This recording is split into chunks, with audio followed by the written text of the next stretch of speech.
అమ్మ, ద్వాదశ రాశుల వారు వారికి వారే సులభతరంగా చేసుకోగలిగే పరిహారాన్ని తెలియజేస్తారా? మేషరాశి నుంచి మీన రాశి వరకు 12 రాశుల వారికి ప్రతిరోజు ఇలాగే ఈ రోజు కూడా తమ వ్యక్తిగత దైవాన్ని ప్రార్థించుకుంటూ ముందుకు వెళ్ళడం ఒక విధానం అయితే, దాంతో పాటుగా గోచారీత్యా ఎదురవుతున్న స్వల్ప సమస్యల్ని అధిగమించడానికి మీ వ్యక్తిగత దైవ ప్రార్థనతో పాటుగా అవకాశం ఉన్నట్లయితే తప్పనిసరిగా ఈ రోజున చేయవలసిన దాంట్లో ప్రధానంగా మనం చెప్పేది ఏంటంటే, ఈ రోజున గణేశుడికి సంబంధించిన అంటే విఘ్నేశ్వరుడికి సంబంధించిన నామాలైనా, అష్టోత్తరాలైనా, అష్టకాలైనా, ఏదైనా శ్లోకాలైనా పఠించడం అనేది చాలా చాలా వరకు మేలు చేస్తుంది.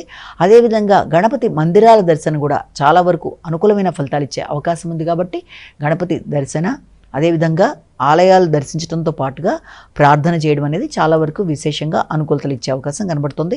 ఒకవేళ వాటికి అవకాశం లేకపోయినా వీలైనంతవరకు శ్రీ గణేశాయ నమః అనే శ్లోకాన్ని పఠించుకున్నా, శ్రీ గణేష్ నమ శుభ్యం ఆరోగ్యం దేహిమే సదా అనే శ్లోకాన్ని పఠించుకున్నా అది కూడా చాలా వరకు అనుకూలత ఇస్తుంది. కాబట్టి మీ వ్యక్తిగత దేవతా ప్రార్థనతో పాటుగా అవకాశం ఉన్నట్లయితే ఇవి కూడా చేసుకుంటూ ముందుకు పెడితే గోచారీత్యా ఎదురవుతున్న సమస్యలలో ముఖ్యంగా ఏదైనా ఆలస్యాలైనా, ఆటంకాలైనా, పనులలో ఇబ్బందులు ఎదుర్కొంటున్నా మొదలైన వాటిని అధిగమించడానికి ఈ రోజున ఇవి కూడా చేసుకుంటూ ముందుకు పెడితే సమస్య యొక్క శాతం చాలా వరకు తగ్గే అవకాశం అనేది కనబడుతుందని మనం ఇక్కడ భావన చేయొచ్చు. నమస్కారం.